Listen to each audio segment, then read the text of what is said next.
in the facts given by the Central Bank and the Accountant General's office in the Senate explained that between October 2019 and 31st of May 2020, 81.5 billion had been spent by the NDDC.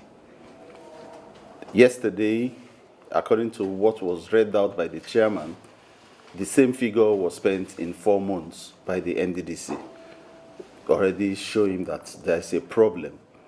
There's a preconceived effort to portray the management of NDDC in a bad light, and we know we cannot get justice in this thing. So any day a fresh ad hoc committee without anybody who's been accused by the NDDC is set up, the NDDC will appear, because we respect the National Assembly, we respect the Senate, we respect the House of Representatives. That's when we saw that the committee was insistent that the chairman will continue, we had no options other than to take a leave. We did not disrespect the National Assembly. We asked for permission to leave, and we left. Thank you very much. If you attended the hearing by of the Senate's ad hoc committee, the Central Bank and the Accountant General's office gave accounts of how much money was spent by the 2 interim management committees. Combined was 81 billion. Out of the 81 billion, 59.1 billion was recorded to have been spent by this particular interim management committee that I had. And in the same report from both agencies, the Commission had spent 38.6 billion on projects, road projects and so on. And over 35 billion of this we've published in the newspapers. And none of the contractors have come out to say they did not receive that money. The balance of 20.5 billion covered a wide range of things, from mostly related to staff matters, salaries, historical debts that we inherited. And because the interim management committee was trying to clear backlog of files that have been left untreated, issues that have not been left, that have been left to continue to fester. In the space of time, we have ended up clearing most of this, and we stated this even in the Senate hearing. We've paid back hotel bills that have been there for long, staff duty tour allowances for almost 4 years. Staff had gone out for different things, and they are not being paid. They are not being reimbursed for those, and we started clearing those. This hotel that we're staying right now is still being owed 30 million naira. You can ask them on your way out, for over 1.5 years. And we'll, by grace of God, we'll take care of that within a few days. All the newspapers were being owed, all the hotels, and then apart from that, we've done different interventions. So the nobody can find 40 billion naira missing.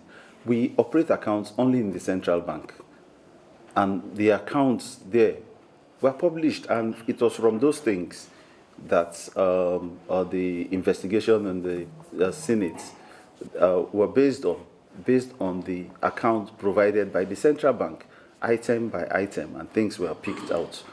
So there is no 40 billion naira missing. We've stated this over and over. There's no way 40 billion naira can be missing and the Accountant General's office will not flag it off. The Auditor General's office also audits accounts. So let them wait and do the proper auditing, if we are found liable by anything, then they'll know what to do. That's why the National Assembly has the Public Accounts Committee, which looks into all types of expenditure and revenue, and does it mostly as a post-mortem. We've just been here for about 4 months, and we've not even been allowed to sit down to work. We have not given any contract. That's why the report yesterday was very malicious and showed that we had already been indicted for things we've not done. The statements in the e-Parliament paper that came from National Assembly was 81 point something billion spent in 4 months without any projects. It's very, very painful that we have paid 38.6 billion of projects we did not initiate. We paid those things to alleviate sufferings. If you go to check the newspapers where we listed the payments, there was payments of somebody that's been owed for about 6 years of 203,000 naira. That's the lowest payment there. There are some of 1 million naira. And that's what we were trying to do, and we're having too much distraction. You can see that all directors are in Abuja for almost 2 weeks now. There's nothing going on in the NDDC. How long shall we continue? We are the most policed commission in this country, and we are not supporting malfeasance or recklessness or corruption. But why this emphasis on Niger Delta Development Commission? Yes, the commission has not reached where it's supposed to reach in terms of service delivery, but it's going to get there. But it is not by bringing the staff every day to Abuja.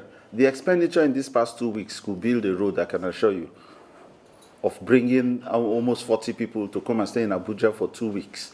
It's not, I think, I don't want to go beyond that, sir. There is only one contract that's been given since we came in as an IMC, and that's the COVID intervention, which had an interim approval by the minister to go ahead, then the final approval from Mr. President. And if you check the letter, because it was procured, it's an emergency procurement. They've said at the end of this, you follow all the conditions of emergency procurement by reporting appropriately to the Bureau of Public Procurement. So any procurement that's been done that has not followed the Procurement Act was before this IMC came on board, because we have not given contracts. So what's not following no certificate of objection and everything?